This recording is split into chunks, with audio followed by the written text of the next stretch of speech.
Thank you to 22 Mounto for giving a chance to this channel. I hope you enjoy the content. By the way, your profile pic, you look sexy and you look philosophical. You know, looking into the horizon. Maybe, I don't know, thinking about the poem. I don't know, man.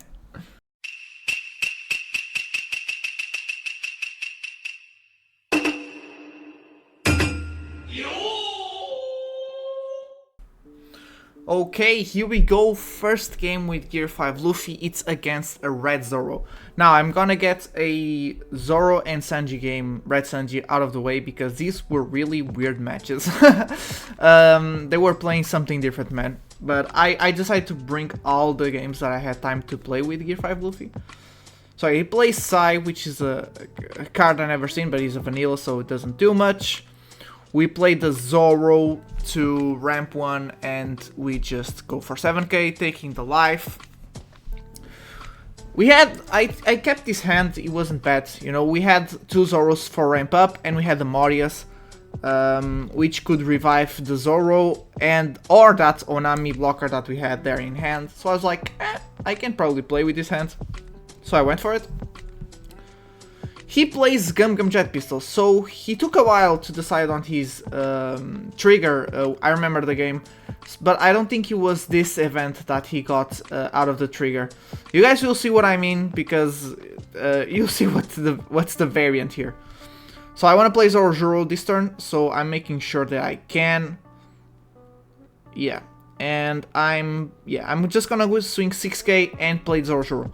I really enjoy just leaving one Dawn up, just even if I don't have the Gum Gum Giant. I play 4, and it's just to either bluff or in case I get it from lives, you know?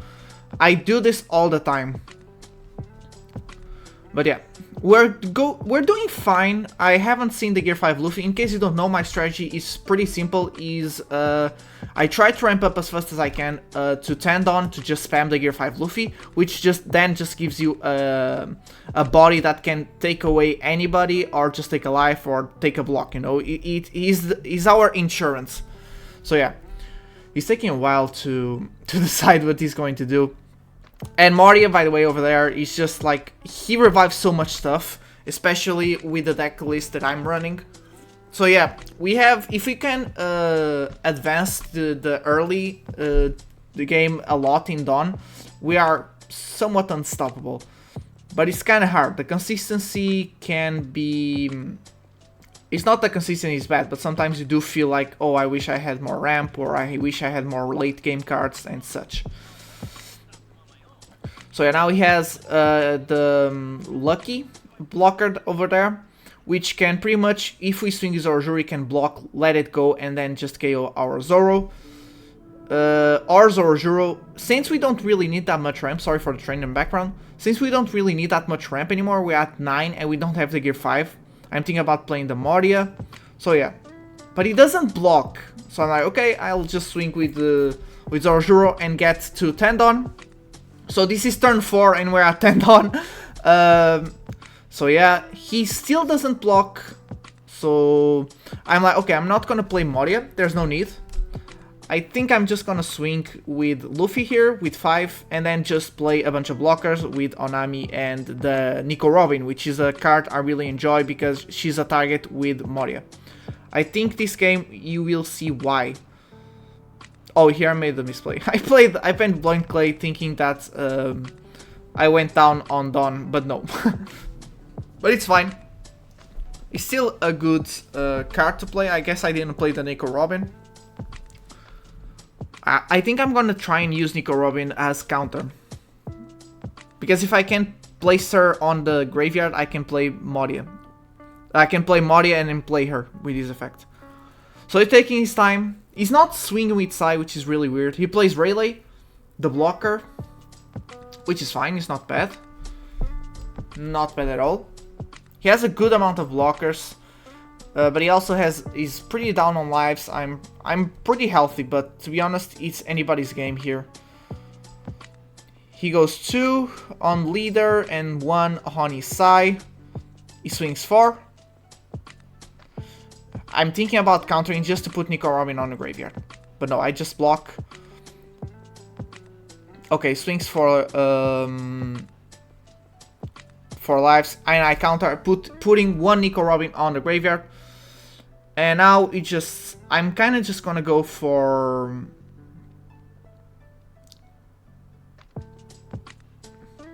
Yeah, here I'm like, I'm not gonna get the done with Zoro, but it's fine.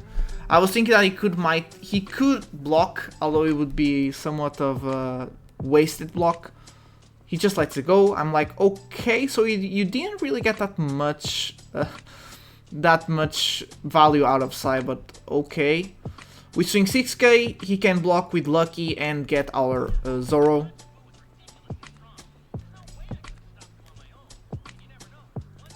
We are waiting for it. I was waiting for him to block with Lucky and then just take away Zoro for free, because that's his effect. But he doesn't. He blocks with Rayleigh and lets it go. I was so confused right now. So now I swing it with Zoro. So if he blocks now, he doesn't really get that much value because we already swung with everybody. But he lets it go. And like, okay, we swing 6k, what are you gonna do? He lets it go, he doesn't block. Okay, we just play Mario and set up for next turn.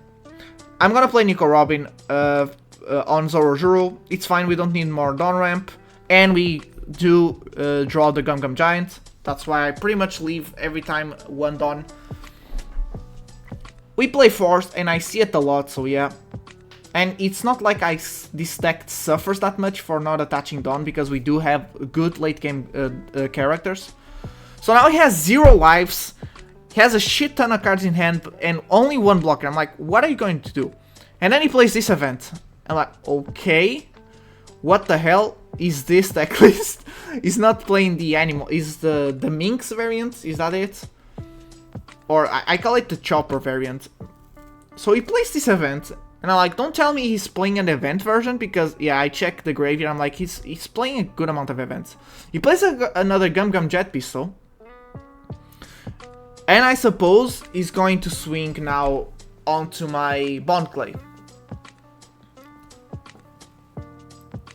Like, this, okay, it might work, but like, I don't think the chemistry is there with this Zoro. And he plays another event. I'm like, what are you going to do? If you use this event to swing onto my Bond Clay, but he doesn't. He just goes for lives, and I'm like, okay. So you're telling me I have 3 swings now, I only have 1 blocker. I could just attach Dawn and go for game. And if not, I'm safe. I can just set up blockers. So I'm like, you need to counter out of this. I was assuming a Red Beam because he was with 1 Dawn up. 1k, 1k, and then he just gives up. So he didn't have counter. I don't know, man, what happened. What the hell was going on? So next game, this game when Sanji was straight up after the Zoro, it was so weird. But yeah. And this Sanji, I was like, okay, this Zoro, because these 2 games were the last 2 games I played for the day. And I was like, okay, Zoro cannot be the last game. Like, that last game was kind of lame. So I was going for this Sanji, which I was super excited to go against, to play. So we would have a 4th game for this video. Because all the games you guys are seeing were all done in the same day. The only thing I changed was the order. I pretty much always love to put the lamest games first, and then I play the most exciting games. So just to resume this game, he chose to go first, we went second, we drew Nico Robin. I just put in Nico Robin, she's a really nice card to drop on early game. Because if, for example, a black color deck tries to remove her, he's spending good amount of resources just to get out the blocker. So, or you can just block with her, put her on the graveyard, and then Mario will revive her. So yeah, it's pretty nice. He plays Frankie, so I was like, okay, I did play a little bit of Red Sanji, and I did not see this Frankie being played in any of my the deck profiles that I tried. I don't know if this is popular now or not. He swings onto Nico Robin, I'm like, fine. I was probably gonna block her with her anyways. I just block with Nico Robin right away and just keep the hand size healthier, because in my opinion, having a healthier hand size early game at least will put a lot of pressure onto the enemy, because he doesn't know what is counter and what it's not. We swing 5k. I think I'm gonna do a misplay. Yeah, I'm thinking about playing Onami. I thought I was already at 8, but I was at 7. Yeah, I thought I was at 8. I was going to throw that Moria to trash and draw 2. It's fine. We have 2 blockers. He plays Thatch. That's the name? Thatch, yeah. And that is a good card. That is a card I see. So he's playing somewhat, I believe, more of a normal deck list. He goes 8k onto my Zoro, and I'm thinking, I think I'm just gonna, oh, I let it go. Why not block? Oh, because next turn I'm gonna bring Zoro and Zoro, or in this case Nami, and wait, what? No. Why didn't I just block that? So we go 5. I remember being a reason why I didn't do this. Okay. I'm trying to remember, guys. Sorry, I don't remember. But there was I remember just thinking about the plan. I guess I just wanted to set up more blockers.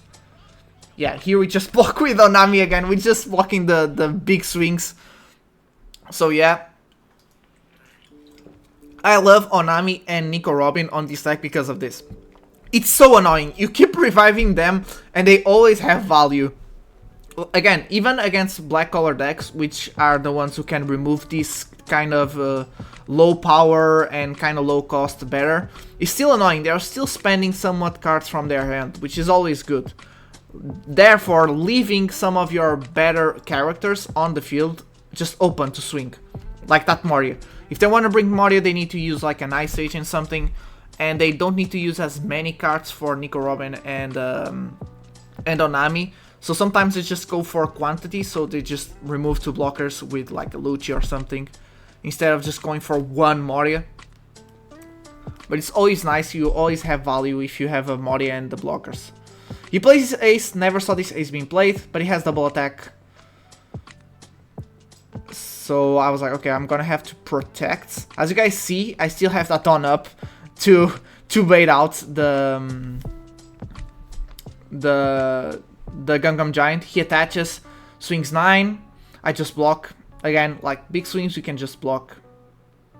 And he swings onto my Nico Robin. So it's kind of a block. We go 9.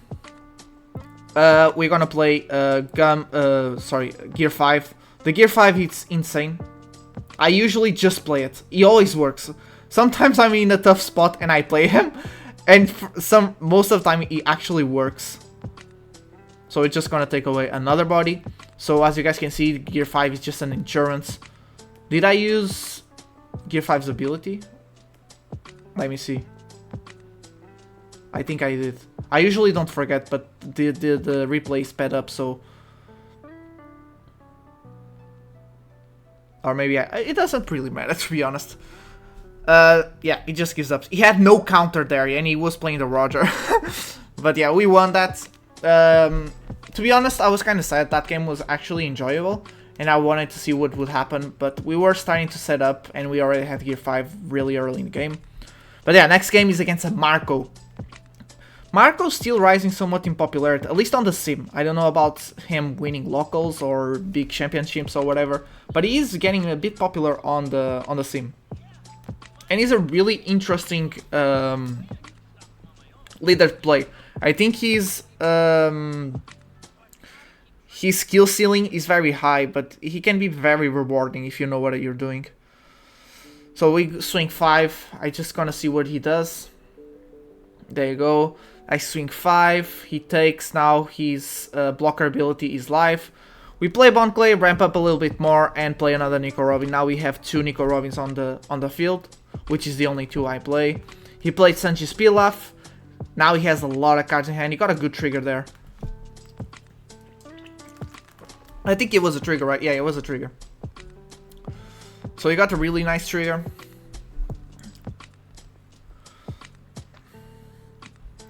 To be honest, I don't know much about his curve plays of Marco, so I was like, he can remove that Bon Clay really easily. But to be honest, Bon Clay already, just if he uses resources to take away Bon Clay, It's fine by me. Because next turn we can just play, and he did it. We're gonna play with Gekomori and just get those two back. Exactly those two. So yeah. And he plays the Seaquake event to take away the other Nico Robin. We have 8s. I'm not gonna bait out the... Oh, I am baiting out, yeah, because of the... Never mind. Sometimes I'm looking at these replays that I don't remember. Like, sometimes I'm smarter than I think. So yeah, I'm still leaving that Dawn up just to bait out the little Gum Giant, or in case I get him from lives. He depletes the Maria for next turn. Takes away Bon Clay, probably gonna take away Zoro. We're still fine. We take... And he swings with blocker. I think this was a very big misplay. So now we just play with swing with Maria, and here we go with gear 5. This could be a very risky play because he already has Ray Light over there. There you go. And I'm gonna see what he does. Yeah, he gives up. He didn't have the count. I was going to go for a game there. So it works. I don't know. Dropping gear 5 always works for some reason. Last game is Nico Robin. I really wanted this leader, Nico Robin, to go up in the meta, to be honest. I think she's a very interesting leader. And I think with good support she could become like one of the strongest. But for now, she doesn't have much to work with. Or she has, but the more meta decks just have more in general, you know? So it's 3, I'm gonna play Zoro. I always like to have the Zoro there. It's good pressure, because you swing with him and pretty much they gonna have to swing into Zoro next turn. Or else your Zoro is just gonna ramp you up way too fast. Plays Nami, gets rid of Zoro, there you go. So she's spending a lot of researcher, what the hell? A lot of resources, just to get out of Zoro. So he gets his value like that. And now she's going pretty low on cards in hand. We play the blocker. Yeah, and we're gonna play the Bon Kure. I swing first because she's a yellow. I remember this after playing the blocker. And then I made another small misplay, which is playing Bon Kure before swinging with leader.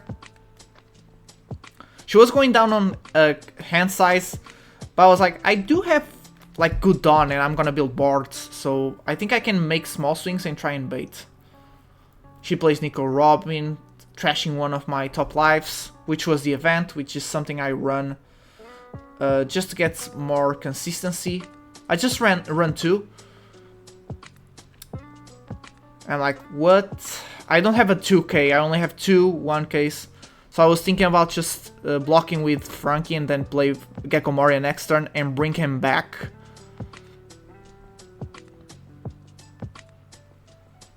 Or I could counter. Oh, she was still deciding if she wanted to use her leader ability to go up the last turn. And yeah, I think this can be sped up a bit more because she was taking a lot of time on this decision. But yeah, just to clarify what I was trying to decide anyways. Either block with Frankie, then play Maria and bring Frankie back and nothing else. Or just counter 2 cards, which is Onami and Nico Robin, and then play Maria and bring those 2 back. That would mean I could need to discard the card that I top deck this turn. Or I just get rid of Gum Giant. I decide to counter 2. We get Sanji, so I'm like, okay. Yeah, we swing 6 there. She's very low on cards in hand, so I'm like, if she wants to spend it all away, that's fine by me, because we can swing with Frankie because we're setting up cards this turn. Blockers this turn, sorry. So we could swing with Frankie. And now we have 2 blockers and 1 blocker rested. If he ignores that rested blocker, then we have a guaranteed blocker next turn. So yeah. Swing 6 on Bon Kure, which is fine. I was thinking she could be thinking about just swinging onto Nico Robin with 5 and then just play the 10 drop Pink Mom if she's taking that. She doesn't, she touches 1 and plays the Luffy. That is more of a normal play for what I know. We block the big swing as always. We can't draw anything. Like I'm looking for more cards. Like I'm not seeing anything. And we have the Frankie to draw even more cards. And we're gonna play the event to draw even more cards. So I swing 9 onto Nico Robin. We need to take this game slow. So what I'm probably gonna do is just swing 6 now. And then just play Nico Robin. Yeah. So we took board and we took 1 life, which is fine. She got a good trigger out of that life. But whatever. We have 3 blockers, there's no way she can end this turn. So yeah. But I was very afraid she would play Big Mom at any point. If she played Big Mom, it would be very problematic. Because she would be at 3 lives and we would be at 1 here. So I would have to attach probably a lot of down on that Moria and make sure he would take that Luffy. But no, she's attaching a lot of goddamn down. I thought she was going to swing into Moria for this. She swings on 2 lives. She has Banish, so I'm thinking about just blocking. Yeah. We need more draw. We had a lot of draw, as you guys saw in the last turn. And we have Gear 5. So I should have swung with 9k there first. This kind of gave it away that I was going to play the Gear 5 Luffy. She has a blocker.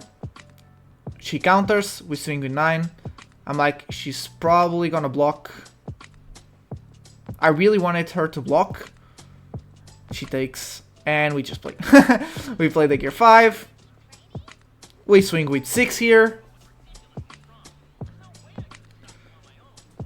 If she blocks, nope, she doesn't block, man. Okay, we use the leader effect. So I'm gonna swing here. She takes, and I'm probably just gonna attach everything and leave 1 done. Exactly. To make her block. So now she only has 2 swings. Even if she does, yeah, I was going to say if she plays Big Mom, she didn't, she played Ace, but that costs a stand on. It doesn't matter because we can just counter this one and that guarantees that we are living. So yeah. So we pretty much won. We just counter 1 and we can take these 2 lives. It doesn't really matter. And it's good that we counter the leader swing because it has Banish. And yeah, now we can comfortably just swing 12k and then just whatever the Dawn we have left. She takes and now we just throw more. 13k.